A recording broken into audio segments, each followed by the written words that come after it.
ડીસા શહેરમાં તસ્કરો તરખાટ મચાવી રહ્યા છે, ત્યારે દક્ષિણ પોલીસ કુંભકર્ણની નિંદ્રામાં પોઢી રહી છે.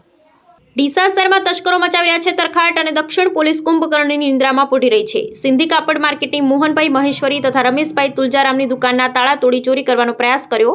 તાળા ચાવીની દુકાનમાં ચોરી અને હોટલમાં ચોરી થયા બાદ એક શખ્સને પોલીસે ઝડપી છોડી દીધો હોવાનું જાણવા મળ્યું. જમનાબાઈ પ્રાથમિક શાળામાં અગાઉ તસ્કરો ત્રાટક્યા બાદ આજે ફરીથી તસ્કરોએ તરખાટ મચાવ્યો. દક્ષિણ પોલીસની ખુલ્લેઆમ પડકાર ફેંકી રહ્યા છે તસ્કરો અને પોલીસની ચૂપકીદી પણ શંકાના દાયરામાં. બ્યુરો રિપોર્ટ ઠક્કર, ડીસા, બનાસકાંઠા.